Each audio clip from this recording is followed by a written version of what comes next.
ഈ നാട് മൊത്തത്തിൽ ഒരു വലിയ മാറ്റത്തിലേക്ക് പൊയ്ക്കൊണ്ടിരിക്കുകയാണ്. എനിക്ക് തോന്നുന്നു തൂഫാന് ശേഷവും തൂഫാന് മുമ്പും എന്ന് ചിലപ്പോൾ കേരളത്തിൻ്റെ നാടിനെ മാറ്റി എഴുതേണ്ടി വരുമെന്ന് എനിക്ക് തോന്നുന്നു. ഈ ഇരിക്കുന്ന ഈ കുട്ടികൾ വളരെ സത്യത്തിൽ വളരെ വളരെ ഭാഗ്യം ചെയ്ത ആൾക്കാരാണ്. ഏറ്റവും ഗംഭീരമായ ക്ലാസ്സുകളാണ് ഇവിടെ അറേഞ്ച് ചെയ്തിരിക്കുന്നത്. നിങ്ങൾക്ക് ഒരു തിരിച്ചറിവിലേക്കുള്ളൊരു യാത്രയാവട്ടെ എന്ന് ഞാൻ ആശംസിക്കുകയാണ്. നിങ്ങളൊക്കെ പുസ്തകങ്ങളിൽ നിന്ന് ഒരുപാട് അക്ഷരങ്ങൾ പഠിക്കുന്നുണ്ട്, ഒരുപാട് വാചകങ്ങൾ പഠിക്കുന്നുണ്ട്. ആരൊക്കെയോ എഴുതി വെച്ച ഒരുപാട് വാക്കുകൾ പഠിച്ചിട്ടാണ് നമ്മൾ ഈ അറിവ് ഓരോരുത്തരായി നേടിയെടുത്തുകൊണ്ടിരിക്കുന്നത്. ഈ അറിവ് നമ്മുടെ തിരിച്ചറിവിലേക്കുള്ളൊരു വലിയ പാതയാണ്. ആ തിരിച്ചറിവിലേക്ക് എത്തുമ്പോഴാണ് ഓരോ മനുഷ്യനും മനുഷ്യനായി മാറുന്നത്. നമ്മളെല്ലാവരും ജനിച്ച കാലം മുതൽ മരിച്ച കാലം വരെ, മരിക്കുന്ന കാലം വരെ എല്ലാവർക്കും ഒരേ തരത്തിലുള്ളൊരു പാതയാണ് പ്രകൃതി നിശ്ചയിച്ച് വെച്ചിരിക്കുന്നത്. ഇന്നിവിടെ മുതിർന്നവരായിട്ടിരിക്കുന്ന ഓരോരുത്തരും പണ്ട് നിങ്ങളെപ്പോലെ കുട്ടികളായി നടന്ന ആൾക്കാരാണ്. ഇതിൽ നിങ്ങൾക്ക് ചുറ്റും നോക്കിക്കഴിഞ്ഞാൽ ജീവിതത്തിൽ ജയിച്ച ആൾക്കാരെയും പരാജയപ്പെട്ട ആൾക്കാരെയും നിങ്ങൾക്ക് കാണാം. ആരാണ് ജയിച്ചത്, എന്തുകൊണ്ട് ജയിച്ചു എന്ന് നിങ്ങൾ ഓരോരുത്തരും തിരിച്ചറിയേണ്ട കാലമാണ്. നമ്മളൊക്കെ നോക്കിക്കഴിഞ്ഞാൽ എല്ലാവർക്കും കണ്ണുണ്ട്, മൂക്കുണ്ട്, ചെവിയുണ്ട്, അല്ലേ? എല്ലാവരും ഒരുപോലെ ആയിരിക്കുന്നത്. ഈ ഇരിക്കുന്ന ആരെ നോക്കിക്കഴിഞ്ഞാൽ എല്ലാവരും ഒരുപോലെ ആയിരിക്കുന്നത്. പക്ഷേ നമ്മൾ ഓരോരുത്തരും വ്യത്യസ്തരുമാണ്. അതേസമയം തന്നെ നമ്മൾ വ്യത്യസ്തരുമാണ്. ആ വ്യത്യസ്തതയാണ് പ്രകൃതി നമുക്ക് തന്നിരിക്കുന്ന ഏറ്റവും വലിയ അനുഗ്രഹം. നമുക്ക് തന്നിരിക്കുന്ന ഈ തലച്ചോറ് കൊണ്ട്, നമുക്ക് തന്നിരിക്കുന്ന ഈ തല കൊണ്ട്, കണ്ണുകൊണ്ട്, മൂക്കുകൊണ്ട് നമുക്ക് ഈ ലോകത്തെ അറിയാം. നമുക്ക് മുമ്പേ നടന്നു പോയ ആൾക്കാരെ തിരിച്ചറിയാം. അവർക്കുണ്ടായ വീഴ്ചകൾ എന്താണ് എന്ന് നമുക്ക് പഠിക്കാം. നമുക്ക് നോക്കിക്കഴിഞ്ഞാൽ കാണാം, ഈ നെയ്യാറ്റിൻകര ടൗണിൽ കൂടി നടന്നു പോയി കഴിഞ്ഞാൽ പോലും കടത്തിണ്ണകളിൽ കിടന്നുറങ്ങുന്ന ഒരുപാട് ആളുകളുണ്ട്. നിങ്ങൾ കണ്ടിട്ടുണ്ടാവും. ഭിക്ഷക്കാരെ നിങ്ങൾ കണ്ടിട്ടുണ്ട്.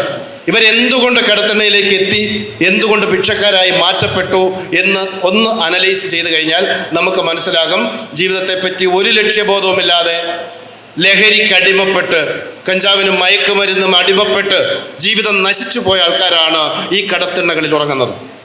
നമ്മൾ ഓരോരുത്തരും തീരുമാനിക്കുക, എൻ്റെ യാത്ര കടത്തിണ്ണയിലേക്കാണോ അതോ പുതിയ BMW പുതിയ ബെൻസും എടുത്ത് ഏറ്റവും നല്ല ഗംഭീരമായ വീട് പണിത് അതിനകത്ത് രാജകീയമായി ഞാൻ വാഴണോ വേണ്ടയോ എന്നുള്ളത് തീരുമാനിക്കേണ്ടത് ഇവിടെ ഇരിക്കുന്ന ഓരോ വ്യക്തികളുമാണ്. നിങ്ങൾ തീരുമാനിക്കേണ്ട സമയം ഇതാണ്. നമ്മുടെ ഉദ്ഘാടക പ്രാസംഗികൻ പറഞ്ഞതുപോലെ കുട്ടികളെയാണ് ഏറ്റവും വേഗത്തിൽ വഴിതെറ്റിക്കാൻ കഴിയുന്നത് എന്നുറപ്പുള്ള ഒരു വലിയ മാഫിയ ഇവിടെ പ്രവർത്തിക്കുന്നുണ്ട്.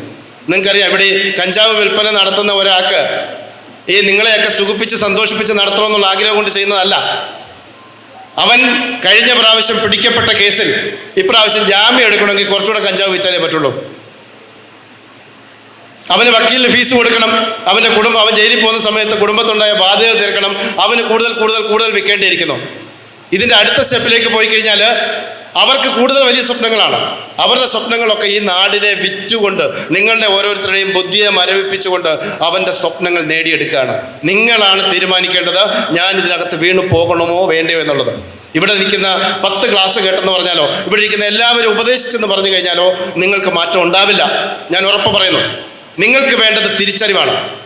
നിങ്ങൾ ഓരോരുത്തരും ആരാണെന്നും നിങ്ങളുടെ പാത എന്താണെന്നും എവിടെയാണ് ഞാൻ എത്തേണ്ടതും എന്നുള്ള ബോധം നിങ്ങൾക്കുണ്ടായി കഴിഞ്ഞാൽ നിങ്ങൾ നശിച്ചു പോകണമോ അല്ലെങ്കിൽ ജീവിതത്തിൽ രക്ഷപ്പെടണമോ എന്നുള്ളത് നിങ്ങൾക്ക് തീരുമാനമെടുക്കാം.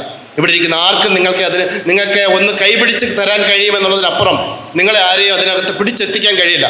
നിങ്ങളാണ് തീരുമാനിക്കേണ്ടത്. ജീവിതം ഒരു വളരെ സുന്ദരമായൊരു പൂന്തോട്ടമാണ്. ആ സുന്ദരമായ പൂന്തോട്ടത്തിലേക്ക് നിങ്ങൾ ഓരോരുത്തരും കൈപിടിച്ചെത്തുകയാണ്. ആൾക്കാരൊക്കെ പറയാറുണ്ട്, കുട്ടിക്കാലം എന്ന് പറയുന്നത് ഏറ്റവും സുന്ദരമാണ്, വലിയ ബാധ്യതകളില്ല എന്നൊക്കെ പറയുന്നുണ്ട്. നിങ്ങൾ ആലോചിച്ചോളൂ, ഈ സമയം നിങ്ങൾ ഏറ്റവും ഉത്തരവാദിത്തമായിട്ട് പെരുമാറേണ്ട കാലമാണ്. കാരണം ഒരു പുഴ ജനിക്കുമ്പോൾ അതൊരു കുഞ്ഞരുവിയായിട്ട് 4 തുള്ളി ജലവുമായിട്ടാണ് ഓരോ പുഴയും ജനിക്കുന്നത്. ആ സമയത്ത് അതിന് ദോഷമൊന്നും ഉണ്ടാവില്ല. പക്ഷേ അത് കൂടി കുറേ നേരം കഴിയുമ്പോഴാണ് അതിലേക്ക് ചുഴികൾ ഉണ്ടാവുന്നതും വെള്ളം കലങ്ങുന്നതും അതിലേക്ക് മലവെള്ളപ്പാച്ചിലായി മാറുകയും ഒരു നാട് മൊത്തം നശിപ്പിച്ച് കളയാവുന്ന രീതിയിലേക്കും അത് മാറിപ്പോകുന്നത്. നിങ്ങൾ ഓരോരുത്തരും ആദ്യത്തെ പ്രാവശ്യം ലഹരി തൊടാൻ ആലോചിക്കുമ്പോൾ തീരുമാനിച്ചോളൂ, നിങ്ങളൊരു വലിയ പുഴയുടെ തുടക്കമാണ്. അത് ഈ നാടിനെ നന്നാക്കാനാണോ നശിപ്പിക്കാനാണോ പോകുന്നത് എന്ന് നമുക്കൊരിക്കലും ഉറപ്പില്ല. നമുക്ക് ചുറ്റുമുള്ള കാഴ്ചകൾ വളരെ ഭീകരമാണ്.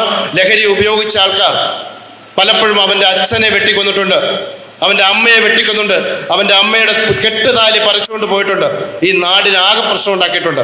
അപ്പോൾ ആ ഒരു വഴിയിലേക്ക് എത്താൻ എല്ലാ സാധ്യതയും ലഹരി ഉപയോഗിച്ച് തുടങ്ങുന്നത് വഴി ഉണ്ടാകാനുള്ള സാധ്യത ഉണ്ട് എന്നുള്ള തിരിച്ചറിവ് നിങ്ങൾക്കുണ്ടാകണം.